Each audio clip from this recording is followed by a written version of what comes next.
Presidente Bukele, queríamos preguntarle, así como han advertido organismos internacionales de derechos humanos, en Chile también hay quienes cuestionan el llamado método Bukele para poder mejorar la seguridad. No estamos desconociendo lo que usted ha destacado, pero ¿qué responde a los cuestionamientos a violaciones a los derechos humanos en este país? Sí, yo siempre he dicho que todos los seres humanos tenemos derechos, y son derechos que son innatos del humano, por eso se llaman derechos humanos, otros le llaman derechos naturales, otros derechos fundamentales, y todos los tenemos. Los tienen los presos, los tienen los delincuentes, los tienen los criminales, los tienen los narcos, los tienen los pandilleros, los tienen los violadores, los tienen los asesinos, los tienen las personas que han cortado 3 cabezas en la calle, los tienen los que han puesto bombas en lugares donde hay niños, los tienen los que han masacrado.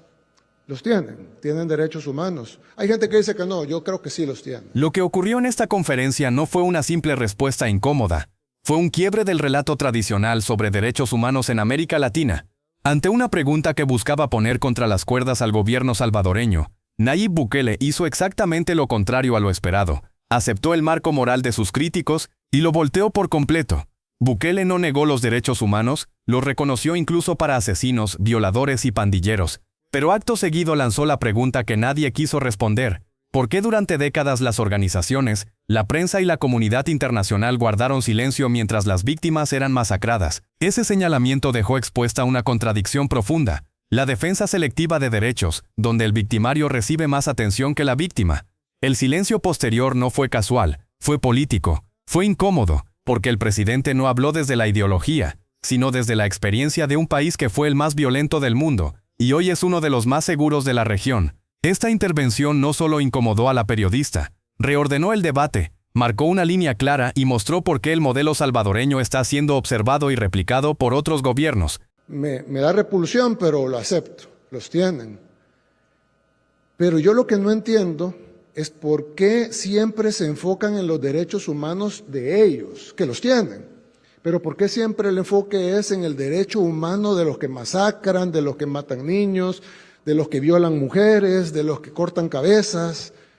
¿Por qué ellos, que tienen derechos humanos, son la prioridad única de las organizaciones de derechos humanos? Porque aquí en El Salvador mataron cientos de miles de personas, violaron mujeres, asesinaron niños. Hay historias de una muchacha ahorita que estamos ayudando que no tiene brazos porque los pandilleros le tiraron una bomba a su mamá porque no había pagado, su mamá murió y ella perdió los brazos en la explosión. Una abuelita que le cortaron las manos porque no había pagado y ahora la señora no tiene manos y sigue trabajando para sacar su vida adelante. Y nadie vio por los derechos de ellos. Cientos de miles de salvadoreños murieron, y si nos vamos a otros países pues serán millones. Gente que no estaba haciéndole daño a nadie, estaban trabajando, iban caminando por la calle, de repente llegaron 3 delincuentes y quisieron violar hasta la muerte a una mujer. Aquí hay una realidad que casi nunca se menciona.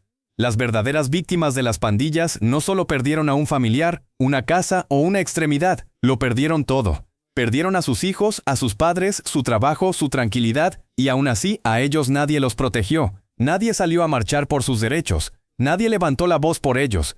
A esas víctimas no les dieron comunicados, ni abogados, ni micrófonos. Les tocó luchar solas, seguir adelante sin justicia, sin reparación y sin que el Estado estuviera de su lado. Por eso hoy nosotros tomamos una decisión clara. El Estado va a estar primero del lado de quienes lo han perdido todo por culpa de las pandillas y no del lado de quienes se lo arrebataron. Y yo digo, ¿ellos tienen derechos humanos? Sí, sí los tienen.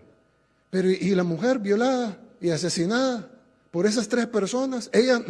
Ninguna organización de derechos humanos llegó y dijo, miren, ustedes deben de dejar de violar, deben de dejar de matar, nosotros vamos a intervenir o vamos a gastar nuestros miles de millones de dólares que nos dan para funcionar, para tratar de evitar que esto pase. No, mientras eso está pasando, las organizaciones de derechos humanos callan. Ahí no dicen nada. Pero no vaya a ser que venga el gobierno y agarre a esos 3 sujetos y los mete en la cárcel y están comiendo bien los niños y les están dando la medicina y tienen el colchón, no tiene colchón el pobrecito, hay que ponerle un colchón. Y lo peor es que estas personas que tienen derechos humanos, de acuerdo, y por eso reciben comida y atención médica, etcétera, pero de repente la gente viene y dice, mire, pero ¿y solo eso le va a dar de almuerzo? ¿Por qué tiene tan poca proteína? Y yo le digo, ¿sabe lo que come el salvadoreño normal? Un salvadoreño de escasos recursos, ¿qué comerá él? Y a él le tenemos que decir, mire señor, usted me va a pagar más impuestos para que los que mataron a su hija coman mejor. Entonces, lo que está sucediendo es que, claro, todos los criminales tienen derechos humanos, pero ¿cuál debe de ser la prioridad para el Estado? Los derechos humanos de la gente trabajadora, de la gente honrada, de la gente decente, de la gente que no mata, de la gente que no viola, o los derechos humanos de los violadores, de los asesinos. Entonces nosotros hemos priorizado los derechos humanos de la gente honrada. Y luego vemos, por supuesto, los derechos humanos de los asesinos. Pero sí, a mí, yo todas esas denuncias que han hecho esas organizaciones, yo les daría algún valor si ellos hubieran hecho denuncias antes contra los que violaban, mataban, asesinaban, ponían bombas, cortaban manos, cortaban cabezas, pero no lo hicieron. Y ahora solo se preocupan por los delincuentes. Y me he fijado que no solo es en El Salvador, sino que pasa lo mismo en otros países. Ustedes sabrán si pasa en Chile o no, los chilenos que están viendo sabrán si pasa en Chile o no, que solo se preocupan por los criminales, pero nunca dicen nada por la gente honrada. Entonces a mí me parece como que hay algo perverso ahí atrás de estas ONGs y organismos supuestamente de derechos humanos que más parece como el bufete legal de los delincuentes. Entonces, nosotros sí trabajamos por los derechos humanos. Ustedes vieron la cárcel más dura que tenemos, que es el SECOT, que es la cárcel para las personas que han matado 10 o incluso más personas. Pero están invitados a conocer el resto de nuestro sistema penitenciario, donde tenemos programas de capacitación. Cada día que se trabaja son 2 días de la condena. El 70% de los presos en El Salvador van a salir libres en menos de una década. Hay algo que también se omite deliberadamente cuando se habla del sistema penitenciario de El Salvador. Aquí no todo es castigo, aquí también hay restauración. Nosotros diferenciamos, no es lo mismo alguien que asesinó, violó o masacró que alguien que cometió un delito y todavía puede reformarse. Por eso tenemos programas reales de restauración, programas de trabajo, de capacitación, de disciplina. Cada día que un interno trabaja, se cuentan 2 días menos de condena. Aprenden oficios, reparan escuelas, limpian playas, construyen pupitres para los niños de este país. Hoy, más del 70% de los privados de libertad en El Salvador va a recuperar su libertad en menos de una década y no van a salir peor, van a salir mejor que cuando entraron. Creemos en la restauración, pero no creemos en la impunidad. Al que puede cambiar se le da la oportunidad. Al que decidió destruir vidas, se le quita la capacidad de volver a hacerlo. Eso también es derechos humanos. Eso también es justicia. Y todos están en programas de reforma. Y si ustedes ven con buena actitud, contentos, están en las calles reparando escuelas, limpiando playas, construyendo los pupitres con los que estudian sus hijos. Porque cometieron delitos, son criminales también, pero no mataron, no violaron, sino que cometieron otro, tal vez se metieron a robar una casa, tal vez robaron un automóvil, está mal y merecen ir a prisión, pero pueden reformarse, creemos en que se puede reformar. Ya alguien que mató 10, 20 personas, creemos que no se puede reformar. Pero el sistema penitenciario salvadoreño no es el mejor del mundo, estoy seguro, no tenemos los recursos para que lo sea y no nos vamos a gastar el dinero a los hospitales de los niños en ellos. Pero es bastante bueno, a nivel latinoamericano es bastante bueno, incluso ustedes ven las cifras, por ejemplo, cifras de personas que han muerto en las cárceles en El Salvador es mucho menor a la que han muerto en las cárceles de casi toda Latinoamérica, creo que incluyendo Chile. Porcentualmente, pues. Incluso algo que, pues, no, tal vez no debería ser así, pero es la realidad. El porcentaje de presos en El Salvador que muere es menor al porcentaje de personas libres que mueren. Por razones naturales. ¿Por qué está pasando eso? No sé, creo que porque hay más rigurosidad en los chequeos médicos dentro de la cárcel que afuera, ¿verdad? La gente afuera a veces no va al médico, no se chequea. Pero la realidad es que el sistema penitenciario salvadoreño, que está lejos de ser perfecto, es uno de los mejores de Latinoamérica. Además, se garantiza que desde ahí no se ordenan crímenes, no hay señal de celular. Ustedes fueron hoy, muchos de ustedes fueron, se vieron que no hay señal, es imposible. Primero es imposible entrar un celular o una computadora ahí, pero si lo lograran entrar sería un pisapapeles o algo para tirarlo, ¿verdad? Pero no sirve de nada ahí adentro, está totalmente bloqueado. Tenemos un sistema que no permite que sean cuarteles generales del crimen como pasa en otros países, no permite que desde ahí se ordenen asesinatos como pasa en otros países, no permite que hayan fiestas como ha pasado aquí en El Salvador antes, que habían fiestas con prostitutas y subían los videos a YouTube desde la cárcel. O sea, los pandilleros tenían la fiesta con prostitutas y luego ellos subían el video a YouTube para que los demás vieran su fiesta. Y ahí están todos los videos en YouTube, creo. No los ha bajado YouTube, ahí están. Qué bueno que queden ahí para que la gente vea lo que pasaba antes aquí. Y ahora pues eso no pasa, no hay ni prostitutas, ni cámaras, ni mucho menos internet para subir videos a YouTube. Entonces, creo que tenemos un buen sistema penitenciario, ha sido un pilar fundamental además para resolver el tema de delincuencia del país más inseguro del mundo, volvemos a lo mismo. Tal vez no haber vivido en el país más inseguro del mundo le da a uno más como un poco de amplitud para decir, bueno, tal vez no hay que hacer tanto.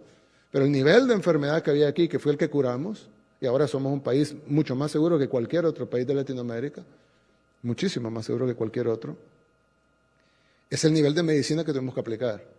Y lo hemos aplicado bien, tomando en cuenta, de nuevo, no como prioridad uno, pero sí como una realidad, los derechos humanos de los delincuentes, los tienen y los estamos tomando en cuenta, pero por supuesto priorizando los derechos humanos de la gente honrada. Durante años, el debate sobre seguridad en América Latina se construyó desde una lógica cómoda para muchos: hablar de derechos sin mirar consecuencias y denunciar al Estado sin observar primero el daño causado por el crimen. En este escenario, Nayib Bukele plantea una ruptura clara con ese marco. El punto de partida no es negar derechos ni justificar abusos, sino redefinir prioridades. Un país que vivió niveles extremos de violencia no puede darse el lujo de respuestas tibias. Cuando el terror se vuelve cotidiano, cuando la extorsión decide quién vive y quién muere, y cuando las cárceles se convierten en centros de mando criminal, el Estado pierde su razón de ser. Y eso fue lo que ocurrió durante décadas. La estrategia aplicada parte de una premisa simple: el orden no es negociable, no como castigo simbólico, sino como condición mínima para que exista libertad real. Sin control territorial, sin control penitenciario y sin autoridad legítima no hay derechos que puedan ejercerse, solo miedo. Por eso el sistema no se limita al encierro, se construye una separación clara entre quienes aún pueden reinsertarse y quienes ya demostraron que no pueden convivir en sociedad. A unos se les exige disciplina, trabajo y aprendizaje como camino de retorno. A otros se les impide volver a causar daño, no por venganza sino por protección colectiva. Este enfoque incomoda porque rompe una narrativa instalada, la de un Estado siempre sospechoso y un criminal siempre víctima. Aquí la lógica se invierte. El centro del debate ya no es el victimario, sino quien cargó con las consecuencias sin apoyo, sin justicia y sin voz. El silencio que sigue a esta postura no es casual. Es el resultado de un discurso que no se puede encasillar fácilmente, porque no responde ni a consignas ideológicas ni a fórmulas importadas. Responde a una realidad concreta, extrema y documentada. El mensaje final es claro: la seguridad no se construye con discursos, sino con decisiones. Y esas decisiones, aunque incómodas, son las que permiten que un país deje de sobrevivir y empiece por fin a vivir. Lo que acabamos de ver no es solo un cruce entre una periodista y Nayib Bukele. Es un choque entre dos visiones del poder, del Estado y de lo que hoy se entiende por derechos humanos en América Latina. Aquí no estamos ante una discusión jurídica sino política. La pregunta no busca una cifra ni una aclaración técnica, busca poner en duda la legitimidad del modelo que hoy gobierna El Salvador. Y la respuesta, más que defenderse, deja claro algo: el relato ya no se construye desde el escritorio, sino desde la calle. Bukele no responde como jefe de Estado tradicional. Responde como alguien que sabe que su respaldo no está en los organismos internacionales, sino en una población que vivió décadas bajo el miedo, la extorsión y el abandono. Y ese detalle lo cambia todo. El punto incómodo, el que muchos prefieren no tocar, es este. ¿Qué pasa cuando el discurso de los derechos humanos solo aparece para defender al victimario, pero nunca al ciudadano común que lo perdió todo? Eso no significa que el poder no deba ser vigilado, pero sí obliga a una reflexión más honesta. No se puede analizar la seguridad desde una oficina en otro país, ignorando la realidad que vivieron millones de personas. Esta escena revela algo más profundo: los medios ya no controlan la narrativa como antes, los líderes ya no piden permiso para responder, y la audiencia, hoy, decide a quién creerle. No es un debate cerrado, pero tampoco es tan simple como buenos y malos. La verdadera pregunta que queda en el aire es otra: ¿qué pesa más para un pueblo que ha sufrido durante décadas, la teoría o el resultado?